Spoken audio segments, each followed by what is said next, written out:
of integral humanism. And even as I think this book is available for all of us to get a copy, the 4 lectures are nicely printed there. For those of us who can get worried about the huge integral humanism, this small book, which is there on your table, I think, gives the 4 speeches as it is. It tells you beautifully and in simple words what actually is the thought which makes up for that integral humanism. It's fairly simple read. I request each one of you, with the benefit of having attended these 2 2-day seminars, if you read them, you will understand how, whether it was former Prime Minister Atal Bihari Vajpayee ji, or whether it is the leadership of Prime Minister Narendra Modi ji, every government policy under these 2 eminent leadership has been very reflective of integral humanism. So I will certainly highlight, as I am talking about the integral humanism aspects, to link it with what government is doing. So it is a particularly powerful philosophical framework, a philosophical framework which is completely Indian. And this was, after all, in early parts of our India's independence, 1964, 65, 64, actually in the name of principles and policies, Bharatiya Jansangh, which met in Vijayawada, this integral humanism idea was infused in the policy, principles and policy paper, which in the Bharatiya Jansangh meet in Vijayawada 1964, I think it was January. They accepted it as the foundational philosophy with which Bharatiya Jansangh and now we, coming from Bharatiya Jansangh, are fully committed to. So it will be of very significant importance for all of us to please read and familiarize ourselves with this. And I would appeal to each one of you. And I'm very grateful for the organizers for having taken this topic up in the 60th anniversary of the 4-day lecture that Panditji had given in Mumbai. It is our duty to understand what our party's ideology is and how in every action of ours we have to reflect it. And therefore this very important seminar, I think those of you who are here are immensely blessed to have such concrete, comprehensive discussion on this topic.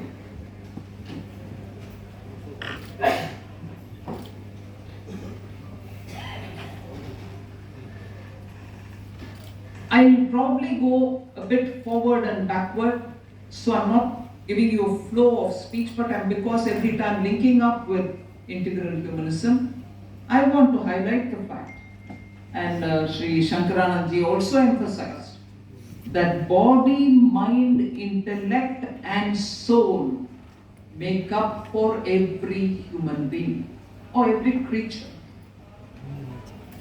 And therefore, when integral humanism is being talked about, it is to recognize that these 4 will have to be in balance.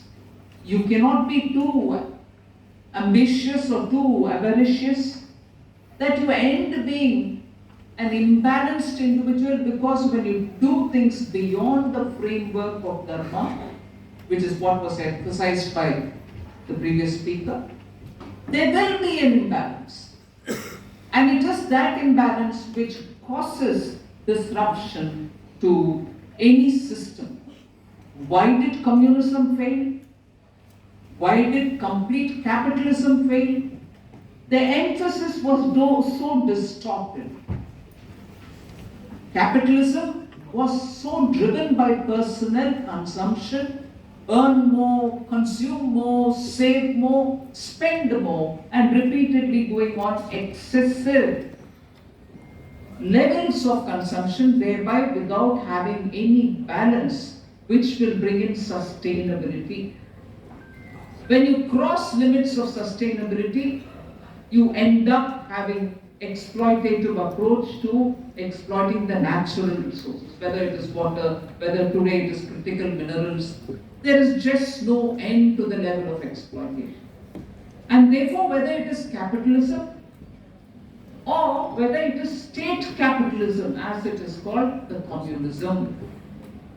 Because in 1964, when Panditji was speaking about what exactly will determine our economic philosophy, these were the two dominant forces. Communism coming from USSR and somewhat coming also from China, but China was of less significance in those days. It was more USSR. And capitalism coming from the United States of America or the Western European countries, who were imperial forces. You'll obviously go back to reading about Lokmanya Tilak and others who will tell you what happened during imperialist days, when resources were taken away from countries like India, going off to the imperial capitals. So this asantulan, the imbalance, is dominant in communism. It's dominant also in capitalism. So what does Pandit Deendayal suggest for us? He says there has to be an alternative model, which is a decentralized economy.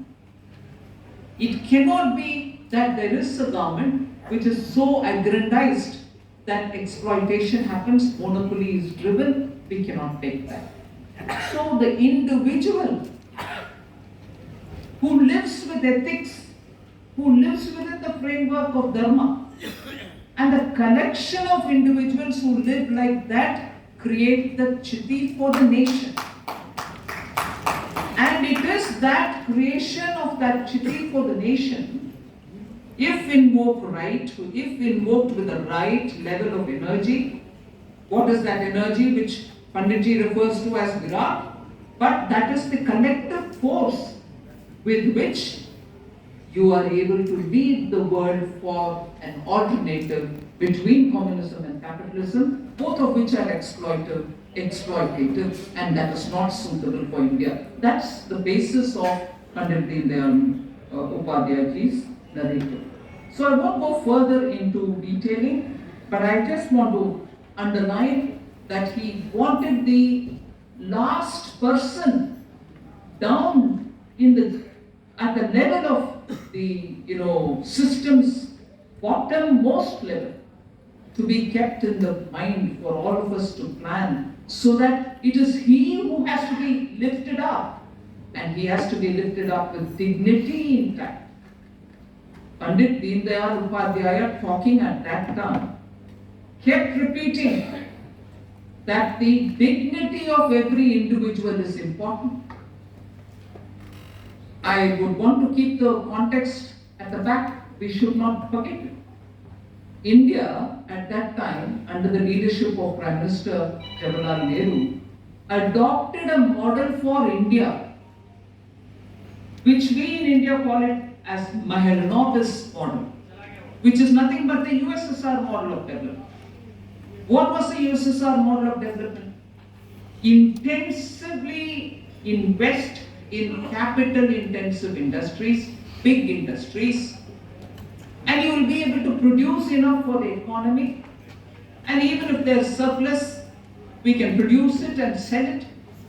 So, Mahalanobis model coming from USSR, which is so driven by capital-intensive industries, was the model adopted.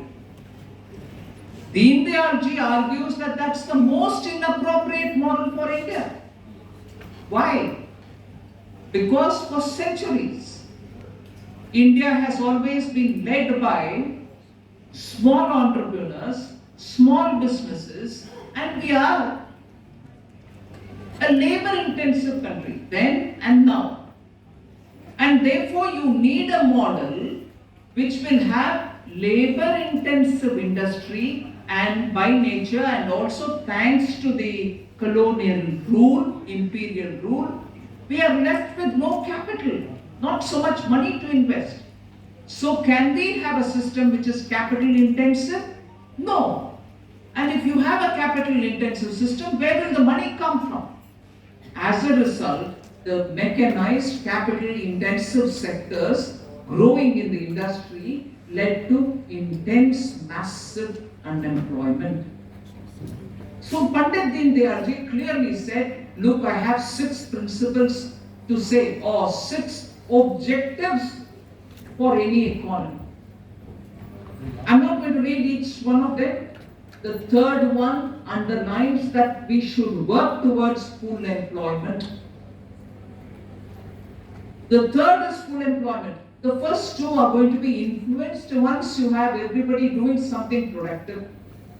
The first 2 relate to standard of living, good quality of life. And even in the first, he adds a priority be given for national defense. I was glad when I was coming, before coming to this hall, I saw the exhibition. Such wonderful displays of India's defense capacity. Very well done. And Prime Minister Modi, since 2014, has been emphasizing on Atmanirbharta in defense production. How with foresight you are able to draw from the learning that you have from the integral humanism. The first priority of the 6 objectives given by Pandit Deendayal is to take care of standard of living of people, but equally provide for national defense. Which is what we've done, and that is why your Operation Sindoor could have so many equipment.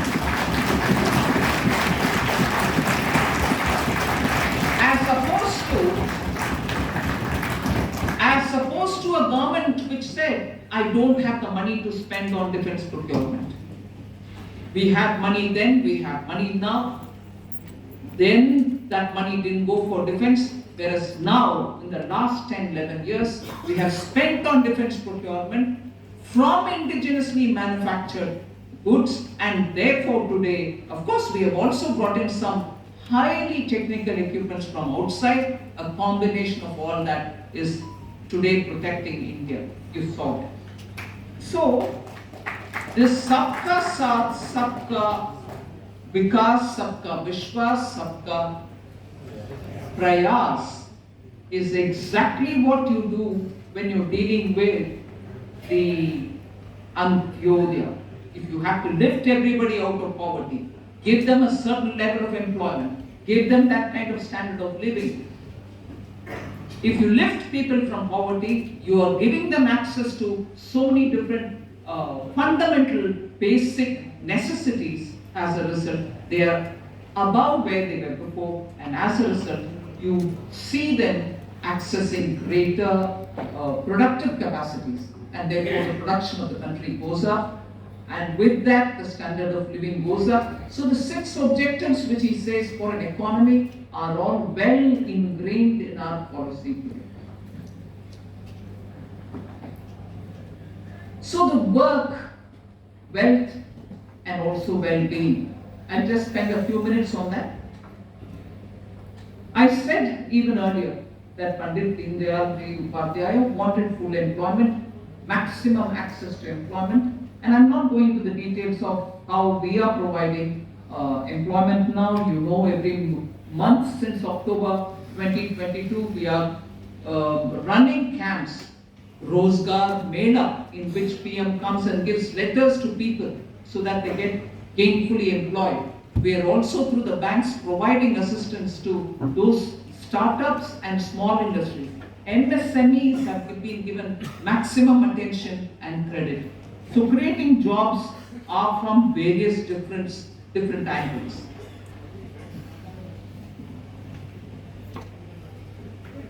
So Vyakti, to realize maximum potential, if you give him access to the opportunities with which he can skill himself, train himself, you're readying the youth of the country to be able to lift himself and his family out of the dire situation. So, work is not just for sustenance, but also it's a path towards dignity and also an opportunity and empowerment, which is very much the fundamental principle with which Pandit Deendayal ji speaks. Second is integral well-being of work, at work, so that when the work culture improves, people are treated better, opportunities are given to them, promotional avenues are created, and when, like the situation during COVID, people were made to sit at home because there was a lockdown. Several people were under stress. They didn't know how long this is going to last. They didn't know what will happen at the end of the day. Mental stress became a very big factor for many of our full-time, part-time workers. Government made sure it had an online anonymity maintained counseling session for people who needed that kind of help, because you need to be a sensitive society, give that dignity for everybody.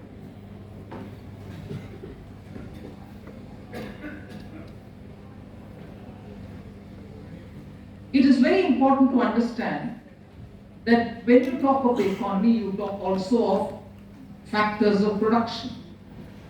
Because we learn it through the Marxian viewpoint, we only know 4 factors of production. We are constantly told that land, labor, capital are the only main things with which we have to work. What Pandit Deendayal Upadhyay does is a very interesting 7 different factors which are important for employment here.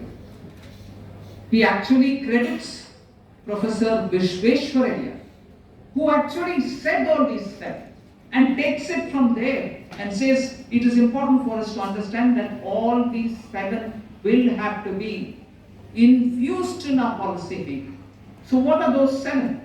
He says every system of production should take into cognizance man, of course, money, material, management, motive, motive as power. What is the power motive? Market and machine. So he says there are 7 M's, drawing from Professor Vishveshwaraya, saying all these 7 will have to be well infused into your policy. If you're thinking of man, you cannot think of him without instruments to work. He needs money. And these machines which have to be with him will have to be very much tailored to India's need. That is why even then he spoke about Bharatiya technology. 64. He's already spoken about Bharatiya technology, clearly saying all those imported machines which come, get fitted, and after that we are rearranging our labor to suit that, rearranging the quantum of capital which we need to run it. So retrofitting was happening. He said, no, I need money, I need man, I need machine also, but that should all be in the framework of Bharatiya technology.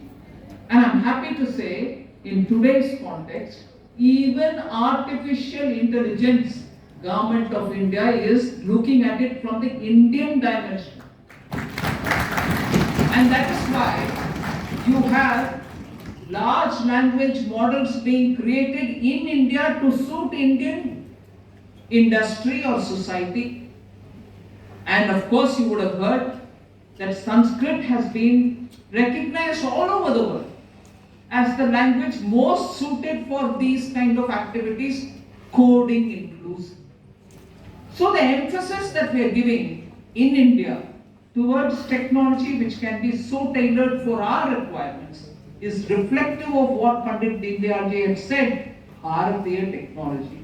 Unless you have that, you will never be able to have our workers feeling comfortable to handle and the larger picture to be understood. There are of course very many anecdotes with which a lot of people have spoken about Pandit Deendayal Upadhyay as to how it is important. Like for a man who creates small pullad or potter, he deals with the clay, he mixes the clay, he makes it soft, he also then sits at the machine and then creates that vastu, whichever it is, a pullad or a pot or anything, So from A to Z of his business, he has his hands-on experience and he has a macro picture of how this product is going to go. Whereas industrial societies constantly looked at only man as a cog in the wheel. The larger wheel moves, but he's only one spoke within that. So his business is just to do that bit and not look at the whole thing, which itself is a contradictory view of other isms, communism, socialism and everything else. Whereas in India, every individual contributes to himself, his family, his community, his society, his village, and as a result the larger Chiti, which is India as a nation, feels as one. And that is where I strongly believe that we constantly will have to go back to Pandit Deendayalji's philosophy and understand why we cannot be an individual consumption-driven India. We have, as a nation, a role to play, which is what we did during COVID. We took care of our neighbors. We ensured that they get medicines. We took care of the country. The nation was readying itself with vaccine, which was distributed free for all our citizens. So the Chiti is fully awakened. It shouldn't be fully awakened only when there is an emergency. We have to build within ourselves such capabilities so that we realize our potential and keep the Chiti awakened always. The feeling of nation should be awakened always. And therefore, I don't need to say, in the context framed by Dharma on one side and Moksha on the other side, wealth creation has never been a taboo in India. We promoted wealth creation. We would want wealth creation. And that is why entrepreneurs in India under Prime Minister Modi, we refer to them as wealth creators. They are not thieves. Whereas what the socialism did, or communism did, was to look down wealth creating activities. They were treated as chores. You're making profit. Profit was a bad word. Whereas that's not what we believe in. We would like to have profit created by genuine ethical practices, and that is what is going to create wealth for the nation. And once you have wealth, you give dignity of labor, you provide for education, you provide for skilling, and you lift the tempo, the spirit of the nation. And these are important for the Virat, energizing efforts of the nation. So I think it's very important for us to recognize that. And there is one other angle which I would like to, just as he spoke about Bharatiya technology, the other one thing in 1964, I'm very, enthused to say this.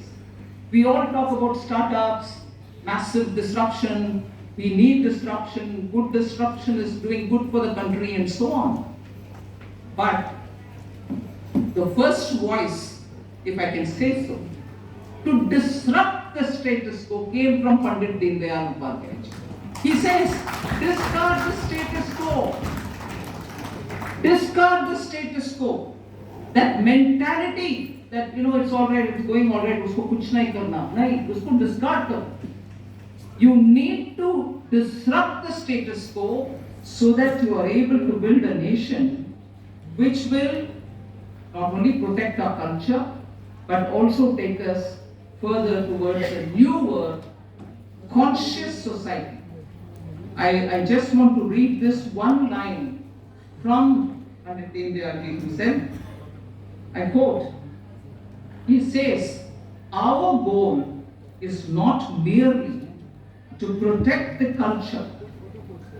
Our goal is not merely to protect the culture, but to revitalize it so as to make it dynamic and in tune with the times. We must ensure that our nation stands firm on this foundation and our society is enabled to live a healthy, progressive and purposeful life. Unquote. So he goes on to then say, you can acquire strength only with exercise and hard work. Therefore, we shall have to discard the status quo mentality. Disruptionist, Pandit Deendayal Upadhyay. We wouldn't have believed it, but for in this connection, in the context of the seminar, all of us going back to read more about Pandit Deendayal Upadhyay ji. So he says, I continue to quote, therefore, we shall have to discard the status quo mentality and usher in new era, which is what I thought Prime Minister Modi has been doing. New India towards a Vikasit Bharat. And in budget 2025, 1st February 2025, we defined what Vikasit Bharat is. And in that, employment, and particularly for women, was high priority. That is what we imagined. That is one of the things we imagined for Vikasit Bharat. So, indeed, therefore, Deendayal ji says, indeed, our efforts of reconstruction need not be clouded by prejudice or disregard for all that is inherited from the past. It need not be clouded. Unquote. So, with this, it is very obvious that that desire to disrupt the status quo mentality was identified as an important quality for Bharatiyata to come back, so that whether you're using our technology, which we create for ourselves, whether you create wealth, whether you're very clear that you want to have India become powerful as a nation, defense protected and so on, you need to be a disruptionist in a way. Disruption for the status quo mentality, not otherwise, as would, let us say, extreme leftists would see. Disruption means be iconoclastic, fight with the state. No, not that. Your mentality, which is status quoist, should be changed. I will take more time. I think a few more minutes to highlight how in providing an alternative, no USSR model of communism, no USA model of capitalism, imperialism anyway is rejected. So what is it? He very clearly says, look, I am not giving any isms. I am not giving any isms at all. But I will certainly give you an alternative. And in providing that decentralization and Swadeshi, Pandit Upadhyay has very clearly, repeatedly recognized one issue. And that issue is ecological balance. I told you that the strand of criticism against communism was excessive consumption. Against capitalism, it was excessive exploitation of natural resources. So he's giving you a third alternative. And that third alternative is Swadeshi and decentralization.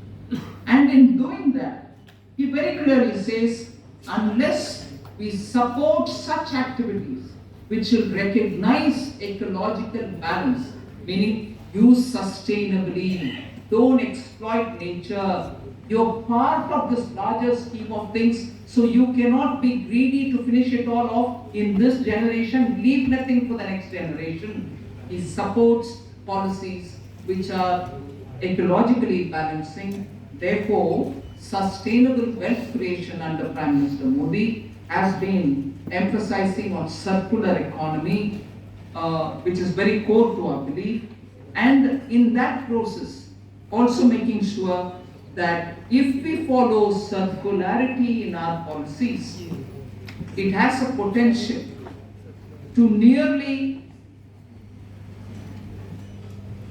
provide 11% of our GDP as savings by the year 2030. 11% of our GDP will be in the form of savings if only we use the circularity principle, use, reuse, recycle. You follow that principle for ecological balance, then it is 11% saving of your GDP itself. So that is the kind of emphasis, keeping in alignment with what Pandit Deendayal ji has said. So you know that the Prime Minister has introduced life as a mission, meaning livelihood for lifestyle for environment. Change the way you live so that you're far more environmentally aligned. Swachh Bharat Abhiyan, renewable energy push that we are giving. 46.8% renewable energy capacity is being established already, and respect for creation is certainly part of our government's policy. And also for people first, which is part of the topic that you wanted me to speak, the PM Jan Arogya Yojana, Ayushman Arogya Mandir, and all these have reached 55 crore beneficiaries. 36 plus crore cards have been given for Ayushman Bharat, and 1.75 lakh Ayushman Arogya Mandirs have been established. There are Poshan Abhiyan, which are covering 42.2 crore school level nutrition, and also non-communicable diseases are also being identified and treatments are being provided. You know, the health tech area is also very big in terms of e-Sanjeevani. 31 plus crore teleconsultations are happening. You win as a digital vaccination portal. ABBM, which is 70 plus crore for Abha, and also drone medical deliveries happening as medicines in the sky are all our government's priority. So in conclusion, I would say Ekatma Manav Darshan is so relevant even for today, and it is setting the path for us to reach 2047 with the Sith Bharat. So it's not 1964, it is relevant for your 2047 with the Sith Bharat as well.